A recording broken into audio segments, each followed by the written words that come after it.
विरारमध्ये 4 मजली इमारतीचा भाग कोसळलेला आहे। 3 ते 4 जणांचा मृत्यू आहे अशी प्राथमिक माहिती आहे। एनडीआरएफच्या जवानांनी 11 जणांना बाहेर काढलेले आहे।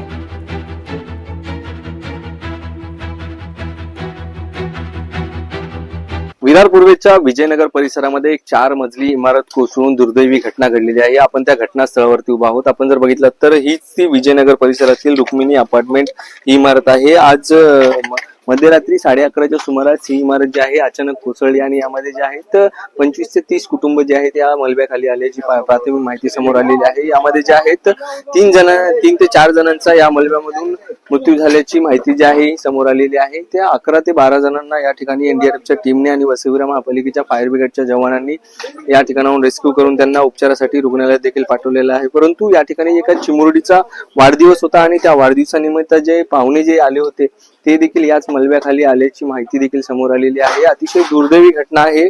प्रशासकीय यंत्रणा या ठिकाणी दाखल झाली असून पूर्ण रेस्क्यूचं काम जे आहे सध्या सुरू आहे। परंतु अशा पद्धतीने वसई विरार नालासोपारा परिसरामध्ये अनेक अनधिकृत इमारती आहेत की त्या अति धोकादायक आहेत आणि त्यामधलीच ही एक इमारत होती आणि ती आता कुठेतरी पालिकेने या ठिकाणच्या रहिवाशांना नोटीसी देखील दिल्या होत्या। परंतु या ठिकाणच्या बिल्डरनी कुठेही याच्यावरती कारवाई केली नसल्यामुळे ही दुर्दैवी घटना घडल्याचं आपल्याला समोर दिसत आहे। आणि यामध्ये जे आहेत सध्या एनडीआरएफच्या टीम कडून आणि वसई विरार महापालिकेच्या अग्निशमन दलाकडून रेस्क्यू ऑपरेशन हे सुरू आहे। आता एकंदरीतच यामध्ये किती जण अडकलेले आहेत हे मात्र रेस्क्यू ऑपरेशनच्या नंतरच समोर येणार आहे।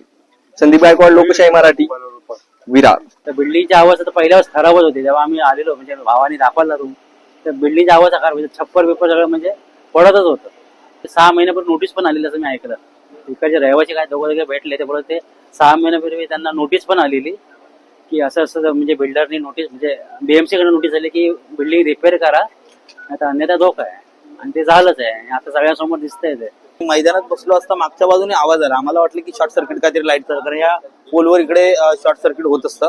माझं कार्यालय या ठिकाणी आहे पण आम्ही इथे बसत असतो। सो त्यावेळी आवाज आल्यानंतर आम्ही मागे जाऊन बघितलं तर पूर्ण वन साइड जी बिल्डिंग आहे रमाबाई अपार्टमेंट, जी बिल्डिंग अचानक पूर्ण खाली करत इथला बिल्डर आहे। सगळा निष्काळजीपणा ह्या बिल्डरचा आहे। या बिल्डरला वैयक्तिकरित्या हे माझं कार्यालय इथे असताना आम्ही रोज भेटत असतो। मी सांगितलं की प्रॉब्लेम आहेत, तुम्ही बिल्डिंग व्यवस्थित करा नाही तर खाली तरी करा। पण हे सगळा जो प्रॉब्लेम झाला किंवा याला जबाबदार आहे हा बिल्डर आहे। या बिल्डरवर पोलिसांनी योग्य ती कारवाई करून त्याला जेलमध्ये पाठवलं पाहिजे। ही जी स्टेअरकेस आणि त्याच्या बाजूचा एक हॉल असं अखंड 4थ्या फ्लोअर पासून ही खाली कोलॅप्स झालेली आहे आणि त्याच्यामध्ये नंतर आम्हाला अशी माहिती मिळाली का त्याच्यामध्ये ज्यांच्याकडे एक वाढदिवस होता त्यांच्याकडे आलेले पाहुणे आणि असे एक 15 ते 20 माणसं त्याच्यामध्ये अडकून बसलेली होती। 8 ते 9 जणांना प्रकृती हॉस्पिटलला शिफ्टिंग केलेलं आहे। लोकशाही मराठी ऐका, पहा, जागरूक रहा।